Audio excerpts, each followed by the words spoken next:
The secret sauce of relationships. We live in America, and America is oh my God, our culture is big on individualism and independence.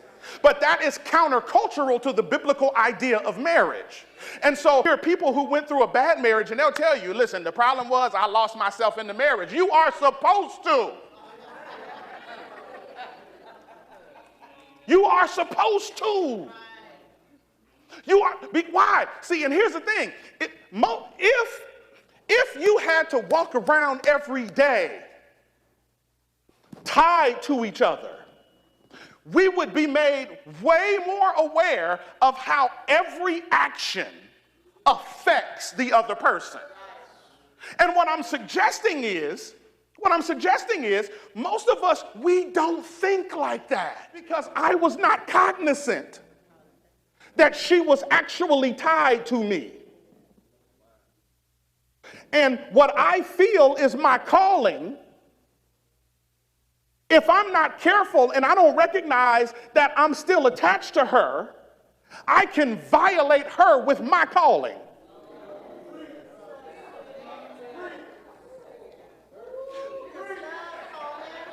I can believe I am fulfilling the will of God and violating my wife at the same time.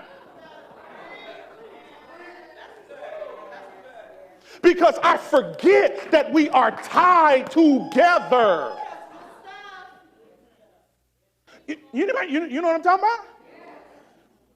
And so this two as one, well, listen, this thing is a new identity.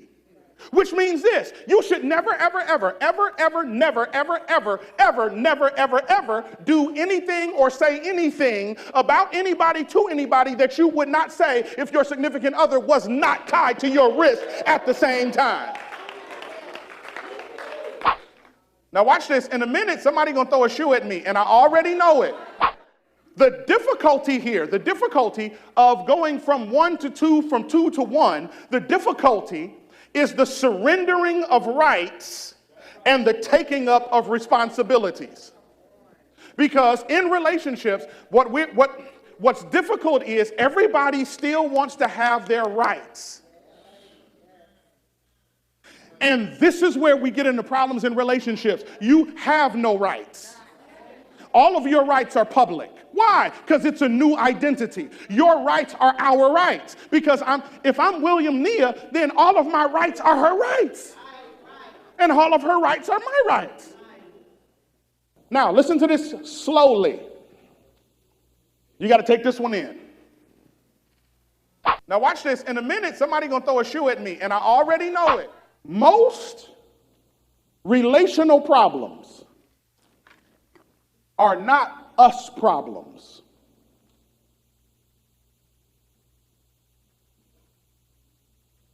Let that sink in. Most relational problems are not us problems.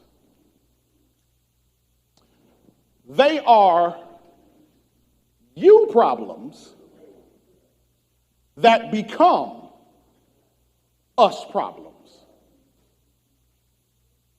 Did you get that? Let this sink in. Most relational problems are not us problems. They are you problems that become us problems. And I think the problem with most relationship advice, with most relational counseling, is that most of the counseling, most of the advice that we're given is centered on making us better rather than making you better. This is what I've learned. The one is two that starts off as one. You have one and you have one. When they get together, they're two. When they get married, they become one. Which means that the one is comprised of two ones.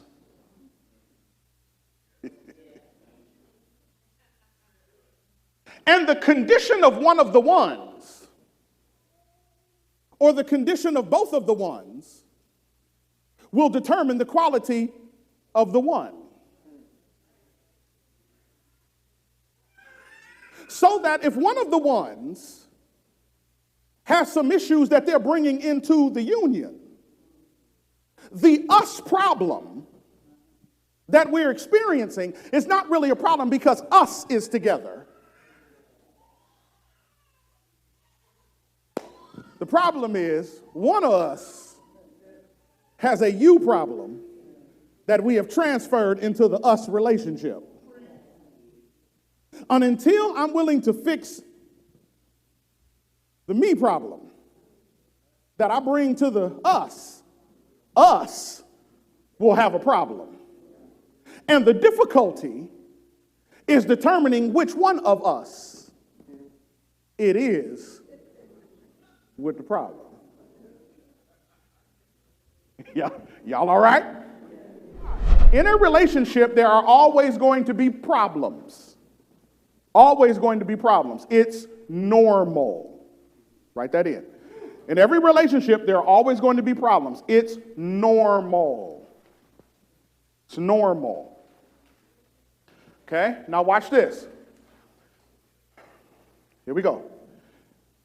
And most of us in relationships, we approach relationships, well, when we approach relationships with no sauce, this is what it looks like in a relationship when problems come up and one of us has an issue. Here we go. You ready? We tend to look for four things in every problem. And this is usually how it goes.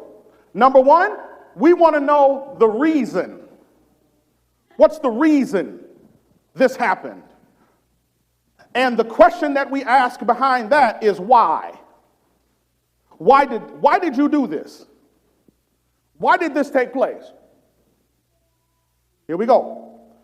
Number two, after we finish asking why and looking for reason, the next step, now this is no sauce, the next step is we are looking now for fault. And we want to know whose, and this is what we're looking for, whose responsibility is this? Whose fault? Who's at fault here? Now, after we determine fault, then we move to blame. And in blame, what we're looking for is who's the accountable person.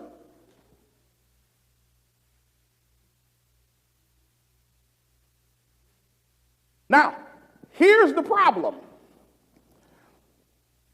Fault and blame are often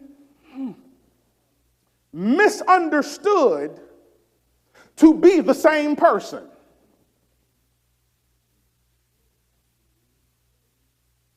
And what I'm suggesting to you is the person at fault is not necessarily the one to blame. Okay. I'm struggling because I know a shoe is coming. How much have I helped to create the scenario and the environment that allowed the exact behavior I hate to be produced in the one I say I love? And what I'm suggesting is this. Some of us, because the problem with her husband was a problem inside of him. And what I'm suggesting is that many of us are in relationships and we bring stuff into relationships, and some of us have some stuff that we're dealing with on the inside that we bring into relationships, and that stuff that we deal with, it begins to perpetuate the exact behavior that we hate, and then when we see it, we act all surprised, not realizing we were the masterminds.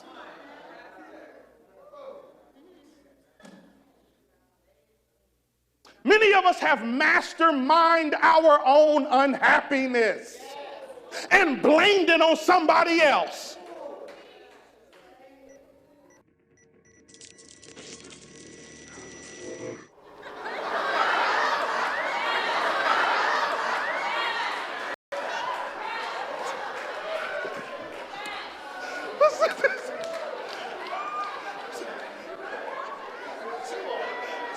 I told y'all the shoe was coming, y'all.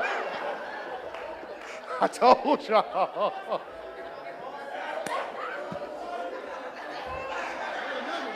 Got another one. I told y'all. Listen, I'm like George Bush. Listen, I told you, shoe was coming. Right? Because and some of y'all know exactly what I'm talking about. You know exactly what I'm talking about. Because you live with a gaslighter. You live with someone who make you crazy and make you think you making them crazy. No, they make you crazy, but a part of their craziness is to convince you that you're the one crazy. And if you weren't so crazy, then they wouldn't be crazy to make you crazy.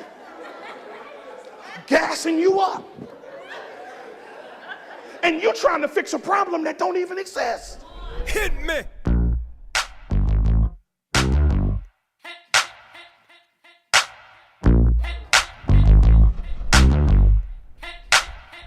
Hey. If you don't mind